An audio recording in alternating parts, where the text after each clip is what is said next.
ವಿಶ್ವದ ದೊಡ್ಡ ಪಕ್ಷ ಬಿಜೆಪಿಗೆ ಈಗ ನೂತನ ಸಾರಥ್ಯ. ರಾಷ್ಟ್ರೀಯ ಬಿಜೆಪಿಗೆ ಈಗ ನೂತನ ಸಾರಥಿ ಬಂದಿದ್ದಾರೆ. ನಿತಿನ್ ನಬೀನ್ ರಾಷ್ಟ್ರೀಯ ಬಿಜೆಪಿ ಅಧ್ಯಕ್ಷರಾಗಿ ಇವತ್ತು ಪದಗ್ರಹಣವನ್ನ ಮಾಡಿದ್ದಾರೆ. ಪ್ರಧಾನಿ ನರೇಂದ್ರ ಮೋದಿ ಹಾಗೇನೆ ಅಮಿತ್ ಶಾ ಅವರ ಸಮ್ಮುಖದಲ್ಲಿ ಪ್ರಮಾಣ ವಚನವನ್ನ ಸ್ವೀಕಾರ ಮಾಡಿದ್ದಾರೆ, ಅಧಿಕಾರವನ್ನ ವಹಿಸಿಕೊಂಡಿದ್ದಾರೆ. ಈ ಸಂದರ್ಭದಲ್ಲಿ ಪ್ರಧಾನಿ ನರೇಂದ್ರ ಮೋದಿ ಅವರು ನಿತಿನ್ ನಬೀನ್ಗೆ ಶುಭವನ್ನ ಕೋರಿದ್ದಾರೆ. ಇನ್ನು ನಾನು ಒಬ್ಬ ಕಾರ್ಯಕರ್ತ, नबीन ನನ್ನ ಬಾಸ್ ಅಂತ ಹೇಳಿದ್ದಾರೆ ನರೇಂದ್ರ ಮೋದಿ. भावनाओं से अपने आप को जोड़ता है।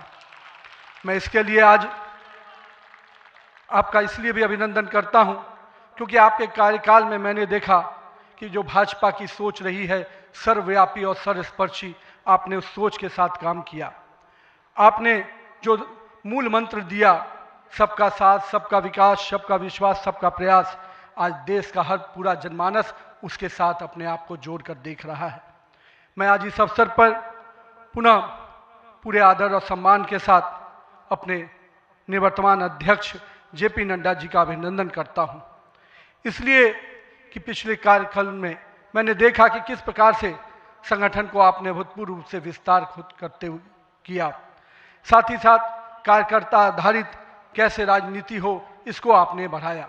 और अभी बहुत बड़ी बात हम लोगों सब लोगों ने देखा, जिस कोरोना कालखंड में एक एक व्यक्ति अपने घर के अंदर महफूज हो रहा था, उस समय सेवा के उस परंपरा को, सेवा की संस्कृति को आपने जिस प्रकार से समाज में भाजपा कार्यकर्ताओं से आह्वान किया कि आप जाइए, आगे बढ़िए और सेवा के भाव से इस देश में कोरोना कालखंड में लोगों की सेवा कीजिए।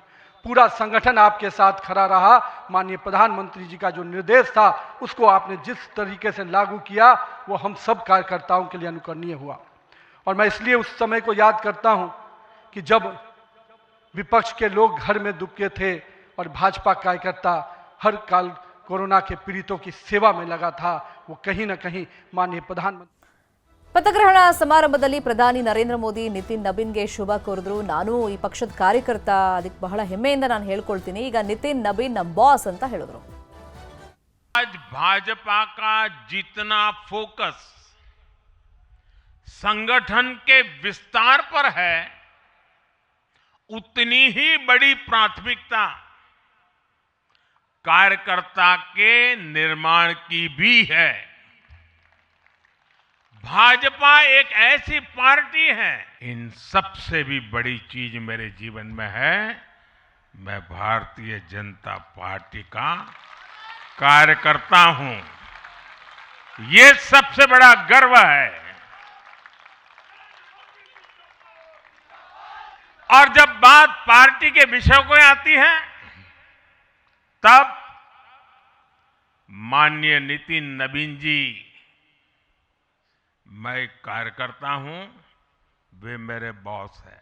माननीय नितिन नबीन जी हम सभी के अध्यक्ष हैं और उनका दायित्व सिर्फ भाजपा को भी संभालना इतना नहीं है, एनडीए के सब साथियों के बीच भी उन्होंने तालमेल का बहुत बड़ा दायित्व भी देखना होता है। साथियों, माननीय नितिन जी के संपर्क में जो भी आया है वो उनकी सरलता और सहजता की चर्चा जरूर करता है। बीजेपी युवा मोर्चा का दायित्व हो,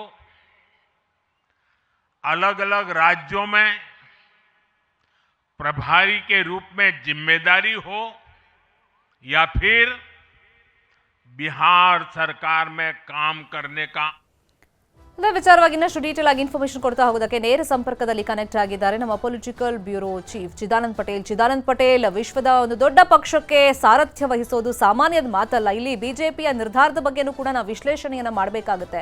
ಈ ಜೆನ್ಜಿ ಕಾಲದಲ್ಲಿ ಈ ಒಂದು ಎಕ್ಸ್ಪೆರಿಮೆಂಟ್ ಯಾವ ತರ ವರ್ಕ್ ಆಗುತ್ತೆ, ಮತ್ತೆ ಪಕ್ಷ ಸಂಘಟನೆ ದೃಷ್ಟಿಯಲ್ಲಿ ಬಿಜೆಪಿಯ ಈ ನಿರ್ಧಾರ ಮತ್ತೆ ನಿತಿನ್ ಮುಂದೆ ಇರುವಂತಹ ಅಗ್ನಿ ಪರೀಕ್ಷೆಗಳು. ಪಟೇಲ್,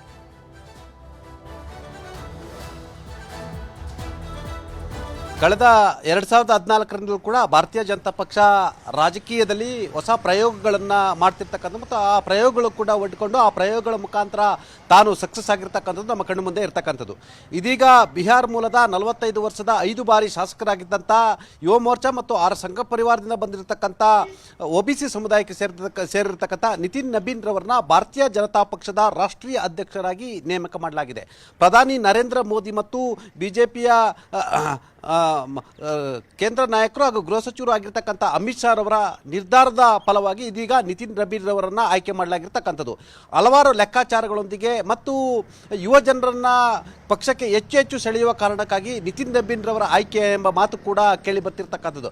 ಪ್ರಮುಖವಾಗಿ ಒಂದು ಕಡೆ OBC ಸಮುದಾಯ ಕಾಂಗ್ರೆಸ್ನಿಂದ ಎಲ್ಲೊಂದು ಕಡೆ ವಿಮುಖ ಆಗ್ತಿರುವ ಆತಂಕದ ಕಾರಣಕ್ಕಾಗಿ ರಾಹುಲ್ ಗಾಂಧಿ ಅವರು OBC ಸಮಾವೇಶಗಳನ್ನ ಮಾಡ್ತಿರ್ತಕ್ಕಂಥದ್ದು ಮತ್ತು OBC ಸಮುದಾಯಗಳನ್ನ ಒಗ್ಗೂಡಿಸಲಿಕ್ಕೆ BK ಹರಿಪ್ರಸಾದ್ ಅಂತವರ ಮುಖಾಂತರ ದೇಶಾದ್ಯಂತ ಒಗ್ಗೂಡಿಸುವ ಪ್ರಯತ್ನವನ್ನು ಮಾಡ್ತಿರ್ತಕ್ಕಂಥದ್ದು. ಇದರ ಬೆನ್ನಲ್ಲೇ OBC ಮತಬುಟ್ಟಿಗೆ ಕೈ ಹಾಕಲಿಕ್ಕೆ ರೂಪುರೇಷೆ ಮಾಡಿರ್ತಕ್ಕಂಥ ಭಾರತೀಯ ಜನತಾ ಪಕ್ಷ ನಿತಿನ್ ನಬೀನ್ರಂಥ ಯುವಕರನ್ನ ಪಕ್ಷಕ್ಕೆ ಸೆಳೆಯುವ ಕಾರಣಕ್ಕಾಗಿ ಅವಕಾಶವನ್ನು ಕೊಟ್ಟಿರ್ತಕ್ಕಂಥದ್ದು. ಆ ಮುಖಾಂತರ ಜಂಜಿ ಕಾಲದಲ್ಲಿ ಯುವಕರ ಆಲೋಚನೆಗಳು, ಕ್ರಿಯಾಶೀಲತೆ ಮತ್ತು ಯುವಕರ 21ನೇ ಶತಮಾನದ ಬುದ್ಧಿಮತ್ತೆ ಇವೆಲ್ಲವನ್ನು ಮತ್ತು ಮಾಹಿತಿ ತಂತ್ರಜ್ಞಾನ ಇವೆಲ್ಲವನ್ನು ಇಟ್ಟುಕೊಂಡು ಮುಂಬರಲಿರ್ತಕ್ಕಂಥ ಯುವ ಪೀಳಿಗೆಯನ್ನು ಭಾರತೀಯ ಜನತಾ ಪಕ್ಷಕ್ಕೆ ಸೆಳೆಯುವ ಮುಖಾಂತರ ಮುಂದಿನ 20 ವರ್ಷಗಳಲ್ಲಿ ಈಗಾಗಲೇ ಭಾರತೀಯ ಜನಸಂಖ್ಯೆಯಲ್ಲಿ 40% ಈ ದೇಶದ ನಿರ್ಧಾರಗಳನ್ನು ತೆಗೆದುಕೊಳ್ತಕ್ಕಂಥ ಮತ್ತು 40% ಯುವ ಮತದಾರರಿರುವ ಕಾರಣಕ್ಕಾಗಿ ಯುವಕರನ್ನು ಸೆಳೆಯುವ ಕಾರಣಕ್ಕಾಗಿ ನಿತಿನ್ ನಬೀನ್ ರಂತವರಿಗೆ ಈಗಾಗಲೇ ಅಧಿಕಾರದ ಪಟ್ಟವನ್ನು ಕೊಟ್ಟಿರ್ತಕ್ಕಂಥದ್ದು.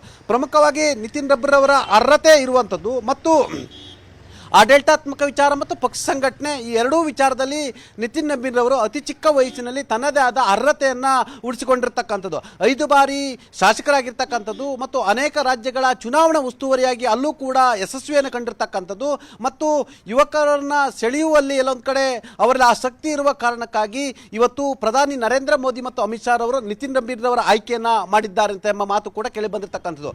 ಮುಂಬರಲಿರ್ತಕ್ಕಂಥ ನಾವು ಚುನಾವಣೆಯನ್ನು ಗಮನಿಸಿದರೆ ಅದು ಕೇರಳ ಇರ್ಬೋದು, ತಮಿಳುನಾಡು ಇರುವಂಥದ್ದು, ಪುದುಚೇರಿ, ಅಸ್ಸಾಂ ಮತ್ತು ವೆಸ್ಟ್ ಬೆಂಗಾಲ್ ಚುನಾವಣೆಗಳು ಕಣ್ಣು ಮುಂದೆ ಇರ್ತಕ್ಕಂಥದ್ದು.